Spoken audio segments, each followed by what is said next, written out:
여호수아가 가나안 전쟁에 있어서 항상 연전연승을 하게 됩니다. 사실 연전연승의 비결이 뭘까요? 이 연전연승의 비결, 이 비결은 오늘 말씀을 통해서 보여주는데 바로 하나님의 말씀에 순종했다는 거예요. 하나님 말씀하신 대로 여호수아가 순종하고, 그리고 하나님은 이스라엘 백성들과 함께 했다는 겁니다. 사실 우리 삶 가운데, 삶의 전쟁 속에서 우리가 승리할 수 있는 방법도 동일합니다. 세상에 미련하게 보일 수도 있고 느리게 갈 수도 있는 것처럼 보일 수도 있지만, 우리가 이 세상에서 승리할 수 있는 것은 단 한 가지입니다. 하나님의 말씀에 순종하는 것. 그러면 하나님께서 우리와 함께 하세요. 그래서 우리가 어떤 일이든 하나님이 함께 하시면 모든 것을 승리할 수 있고 이길 수 있다는 겁니다. 오늘 말씀 여호수아는 가나안과 싸움에서 연전연승하는 그 내용을 이제 구체적으로 기록하고 있습니다. 우리 33절에서 35절 다시 한번 읽어볼까요? 33절에서 35절. 그때에 게셀 왕 호람이 라기스를 도우려 올라오므로 여호수아가 그와 그의 백성을 쳐서 한 사람도 남기지 아니하였더라. 여호수아가 온 이스라엘과 더불어 라기스에서 에그론으로 나아가서 대진하고 싸워 그날에 그 성읍을 취하고 칼날로 그것을 쳐서 그 중에 있는 모든 사람을 당일에 진멸하여 바쳤으니 라기스에 행한 것과 같았더라. 아멘. 여호수아 전체를 통해서 여호수아 10장만큼 진짜 흥미진진하고 승리하는 이 전쟁이 없습니다. 그러니까 연전연승이에요. 가는 곳마다 다 전쟁에 승리합니다. 금방 비결을 말씀드린 것처럼 하나님께서 이스라엘 백성들에게, 여호수아에게 이 땅을 너에게 주었다 말씀하시고, 그 연전연승에 있어서 가장 중요한 하나님이 주신 이 약속의 말씀을 믿고 나아가는 거예요. 순종하고 나갈 때 하나님께서 모든 가나안의 이 도시 왕국들을 다 이겨 나갔다는 거예요. 그러면서 오늘 말씀 잘 보시면 게셀 왕 호람이 라기스를 도우려고 왔습니다. 어제 라기스 성이 작지만 강하다고 말씀드렸잖아요. 이 라기스 성을 이제 도우려고 게셀 왕 호람이 왔습니다. 그럼에도 불구하고 여호수아가 이 게셀 왕 호람과 그 백성을 쳐서 한 사람도 남기지 않았다. 얼마나 아름다운 전쟁이에요. 전쟁에 있어서 가장 깔끔한 전쟁은 하나도 남기지 않는 거잖아요. 완전한 승리. 그러면서 계속해서 여호수아가 온 이스라엘과 더불어 라기스에서 에그론으로 나아가서 대진하여 싸워 그날에 그 성읍을 취하고 칼날로 그것을 쳐서 그 중에 모든 사람 당일에 진멸하고 바쳤으니 라기스에서 행한 것과 같았더라.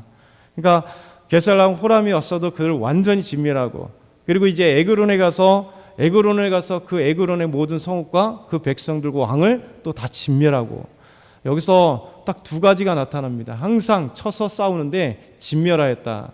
그리고 여리고성과 같이 하나님께 바쳤다. 진멸하고 바쳤다. 이 두 말씀이 계속 나오는 거예요. 그러니까 여호수아는 하나님의 말씀에 순종했습니다. 하나님이 이기게 또 주시겠다 약속한 이 말씀에 순종해서 순종한 이후에 달려가요.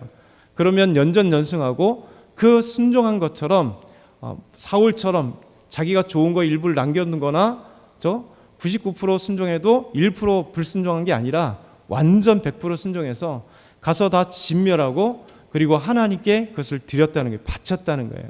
이것이 중요한 거죠. 바쳤다는 게 뭡니까? 말씀에 순종함과 동시에 하나님께 감사했다는 거죠. 우리 삶도 마찬가지 아니겠어요? 하나님께서 우리에게 건강도 주시고 직장도 주시고 가정도 주시고 많은 것들을 주셨는데, 이 주신 거에 대해서 항상 잊지 말아야 될 게 감사예요. 그것이 물질이 되었던, 우리의 봉사의 삶의 모습이 되었던, 순종의 삶으로 되었던, 그리고 우리 입술에서 마음을 다해서 하나님 감사해요. 그렇죠? 오늘도 직장에 갈 수 있어서 감사하고, 또 피곤함에 있지만 그래도 하나님 집에 와서 잠잘 수 있도록 또 허락하셔서 감사합니다. 만약에 이런 삶이 없다면, 우리가 조금만 생각해 보면 감기 하나 걸려도 이 정상적인 건강이 없으면 되게 힘들잖아요. 만약에 병원에 입원하게 된다면, 우리 따뜻한 이 방에서 행복하게 누워 있는 것이 얼마나 정말 행복하다는 것을 알 수 있겠죠. 그러니까 이런 아주 작은 불편함이 우리에게 찾아오면 일상이 얼마나 행복했음을, 감사가 있었는데 우리가 감사하지 못했구나라는 것을 알게 되죠. 그래서 하나님은 가끔 가다가 우리에게 한번 이렇게 잔잔한 물에 돌멩이를 던지는 것 같아요. 퐁 던져서 착 파장이 일어나게. 그래서 가끔가다 우리에게 어려움이 탁 당하게 돼서 그냥 한번 흔드는 거예요. 그래서 하나님을 붙들게, 너 가만히 있으면 안 돼. 네 믿음이 절대 성장하지 못해. 그건 너가 착각하는 거야. 그렇죠? 우리는 잔잔하면 하나님이 항상 함께 한다고 생각하고 어느 순간에 나태하는데도 불구하고 되게 믿음이 강하다고 생각하잖아요. 근데 하나님은 그렇지 않습니다. 우리의 모든 것을 알고 계셔서 한 번씩 탕 던져요. 그래서 우리가 나태하고 습관적인 그것을 다시 한번 흔들어 가지고 하나님께 나아가 기도하게 만들고, 그렇죠? 하나님 앞에 나의 소중함을 고백하게 만드시는 하나님의 은혜입니다. 여호수아님께 연전연승할 때 꼭 빠지지 않았던 것, 그렇죠? 하나님 말씀의 순종, 그리고 그 순종은 100%, 그리고 가서 점령하고, 그리고 하나님 앞에 드렸다는 것, 이게 되게 중요한 것입니다. 그러면서 이 말씀을 쭉 보게 되면 계속해서 36절부터 39절에 보면 헤브론과 드빌도 가서 전쟁에서 싸웁니다. 이 헤브론과 드빌을 가서 그 모든 왕과 성과 백성들을 다 죽이고 가나안 전쟁들에 연전연승을 하게 되는데, 이 말씀을 보게 되면 계속해서 이 말씀이, 동일한 말씀이 반복되고 반복돼요. 그게 무슨 말씀이냐면 28절에 읽었었던 것처럼 그 성읍과 그 중에 모든 사람을 진멸하여 바치고 한 사람도 남기지 아니하였으니, 이 말씀이 똑같이 기록됩니다. 약간의 차이는 있지만, 그리고 나서 막게다 왕에게 행한 것이 여리고 왕에게 행한 것과 같았더라. 이렇게 모든 왕과 성읍과 그 모든 백성들을 다 진멸하고 바치고 완전히 했던 것, 그런데 지금 승리했던 그 성읍이 그 전에 성공에 승리했던 그 성읍과 같았더라. 이 말씀이 계속해서 반복돼요. 그래서 30절에도 보면 여리고 왕에게 행한 것과 같았더라. 32절 하반절에도 림나에 행한 것과 같았더라. 35절에도 라기스에 행한 것과 같았더라. 37절에도 에글론에 행한 것과 같았더라. 39절에도 헤브론에 행한 것과 같았으며 림나와 그 왕에게 행한 것과 같았더라. 그렇죠? 이 반복되는 패턴이 마치 후렴구처럼 모든 전쟁에 승리해서 그 왕과 성읍과 백성들을 다 진멸하고 바치고, 그리고 그 전에 성읍에 행했었던 것 같이 동일하게 행했다라는 말씀입니다. 무슨 얘기일까요? 이 성을 정복하고도 여호수아는 변하지 않았다는 거예요. 교만하지도 않고 하나님의 말씀에 순종하여 나가는 것이 변하지 않았다는 거예요. 그리고 이 성을 정복해도 그 성읍과 같이 동일하게 하나님 말씀에 순종하여 행했고, 또 다음 성에서도 요 성에서 행했던 것 같이 동일한 것. 이것이 여호수아 전체를, 24장을 전체를 보면 가장, 저 개인적으로 보면 위대한 싸움이에요. 변하지 않는 싸움, 그리고 연전연승하는 싸움, 하나님의 말씀에 완전히 승리하고 하나님과 동행함으로 완전한 가나안 싸움과 싸움들이 일어나는 거예요. 근데 여호수아를 계속 보다 보면 이 말씀이 조금씩 흐트러지기 시작을 합니다. 그렇죠? 이스라엘 백성들이 세겜 쪽에 가니까 이제 그쪽에 있는 백성들이 좀 산지에 있는 백성들이 무섭습니다. 뭐 이런 얘기를 하거나, 그렇죠? 그러면서 여호수아가 스스로 가서 개척해라 이러는 거죠. 우리 땅을 이만큼 줬는데, 그렇죠? 나중에 땅을 분배하고 나니까, 아니 우리 땅, 이 분배받은 땅 안에 가나안 족속들이 있는데 아직 무섭습니다. 이런 얘기를 하는 거예요. 그러니까 하나님과 동행해서 연정연승을 했던 그 기억을 바로 얼마 전인데 잃어버렸다는 거예요. 그래서 여호수아가 말씀하시기를, 여호수아 14장에 나옵니다. 너희가 가서 스스로 개척해라. 그들이 철병거가 있을지라도, 그 살림이 울창할지라도 가서 정복하라는 거예요. 이게 사실은 여호수아와 이스라엘 백성들이 해야 될 일이고, 그 나이 많은 여호수아, 거의 110세에 가까운 이 나이가 됐기 때문에, 여호수아는 나이가 늙어 완전 할아버지잖아요. 지금 여기 여호수아가 지금 전쟁하고 나갈 때 여호수아 나이가 작은 나이가 아닙니다. 거의 100세가 더 넘는 이 나이. 그러니까 여호수아가 약 8년 정도 전쟁이거든요.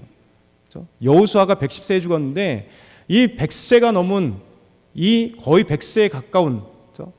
이 사람들, 그러니까 갈렙이 85세라 하니 적어도 비슷한 나이 85세에서 90세, 100세 그 사이에 되는 이 여호수아가 지금 그 할아버지가 가서 지금 전쟁을 하고 있는 거예요.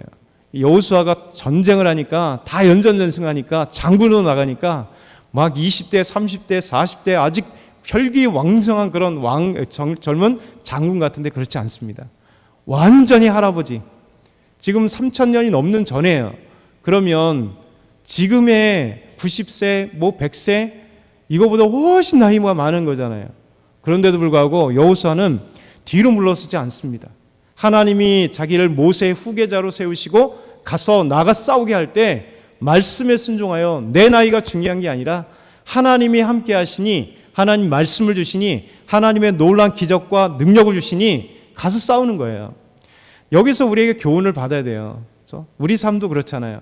우리가 나이가 들어가고 힘이 없다고 생각하고 돈이 없다고 생각하고 무엇이 없다고 생각하면 싸울 용기도 없고 나는 초라해 보이고, 그렇죠? 10명의 정탐꾼들이 했던 것, 그들은 우리를 볼 때 메뚜기처럼 볼 겁니다. 우리는 메뚜기에 불과합니다 라고 하는 스스로 자기를 낮출 수밖에 없는 거예요. 그런데 하는 여호수아 갈렙처럼 하나님이 우리와 함께 하시면 그들은 우리의 밥입니다. 비록 그들이 우리 메뚜기처럼 볼 수 있을지 모릅니다. 그러나 하나님이 우리와 함께 하시는 여호와 하나님이 능력이 계시기 때문에 하나님이 우리와 함께 하시면 메뚜기들이 오히려 그들을 이길 수 있는 능력이 있습니다. 이게 믿음의 눈으로 보는 사람과 믿지 않는 사람의 불신앙의 눈으로 보는 거예요. 그러니까 우리 삶도 마찬가지입니다. 항상 보면 우리가 메뚜기처럼 보이잖아요. 세상에서 가진 것도 없고 세상에서 뭐 딱 내놓을 만한 명함도 없고 항상 느끼는 게 그거잖아요. 눈 뜨면 힘들고. 근데 하나님은 그렇게 생각하지 않습니다. 너희는 내 자녀야. 내가 이 우주 만물을 창조했잖아. 내가 너와 함께 하잖아. 너 믿음에 승리할 수 있어. 그래서 우리에게 기도를 요구하시는 거고 기도를 통하여 하나님의 위대한 기적과 능력을 바라보는 거고 하나님의 말씀과 계획과 비전을 보게 하셔서 우리가 달려갈 수 있게 하는 거예요. 그래서 여호수아는요 이렇게 라기스를 정복하고 그 다음에 그 막게다를 정복하고 라기스, 림나, 그 다음에 에스골, 헤브론, 그 다음에 이 모든 성들을 정복할 때마다 하나님의 말씀에 그대로 행해서 그 성읍과 왕과 백성들을 다 진멸하여 바치고 그 전과 같이 동일하게 행했던 모습을 보게 됩니다. 결국 여호수아는요 이스라엘 전체, 그 가나안 땅 전체를 휘둘면서 정복하기 시작합니다. 그 표현이 10장 40절에 보면 이렇게 나와요. 그 이스라엘의 이 지형의 이야기를 하는 겁니다. 산지, 네겝, 평지, 경사지. 이게 이제 이스라엘 그 지형의 모습을 1편으로 한번 얘기를 하는 겁니다. 맨 밑에는 네겝, 그렇죠? 광야가 네겝 사막 광야가 있어요. 그리고 이스라엘 이렇게 산 이렇게 돼 있습니다. 그래서 지중해, 여기는 평지, 그렇죠? 평지. 그리고 산지는 그 꼭대기. 그리고 여기는 뭐냐면 경사지. 요 셰펠라라고 그래요. 400m, 그 400m 해발 고도에 있는 것을 경사지, 셰펠라, 히브리어로는 셰펠라라고 하는데, 그리고 산 꼭대기, 예루살렘부터 세겜부터 예루살렘, 베델, 헤브론 모든 도시가 있는 그 도시가 산지 800에서 900m 사이. 그러니까 이렇게 올라가는. 그러니까 이스라엘은 여호수아가 산지부터, 경사지부터, 그리고 평야까지 있는 평지, 그리고 네겝까지 다 점령했다는 거예요. 그러면서 40절에 이렇게 말씀합니다. 같이 마지막으로 읽겠습니다. 이와 같이 여호수아가 그 온 땅 곧 산지와 네겝과 평지와 경사지와 그 모든 왕을 쳐서 하나도 남기지 아니하고 호흡이 있는 모든 자는 다 진멸하여 바쳤으니 이스라엘의 하나님 여호와께서 명령하신 것 같았더라. 그렇죠? 이스라엘 하나님 여호와께서 명령하신 것 같았더라. 명령에 순종하니까 이 모든 산지와 네겝과 평지와 경사지에 있는 모든 이 도시국가들, 이 모든 왕들과 그들의 백성들을 다 점령했다. 이것이 하나님의 은혜예요. 저와 여러분에게도 오늘 금요일 마지막이잖아요. 그러니까 하나님이 우리와 함께 하시고 하나님 말씀하신 대로 순종하면 내 삶은 연약할지라도 우리보다 강대한 내 삶이 펼쳐질지 몰라도 언제든지 이길 수 있다. 승리할 수 있다. 연전연승할 수 있는 비결은 하나님의 말씀에 순종하는 것이다. 이 사실을 기억하고 오늘도 승리하길 소망합니다.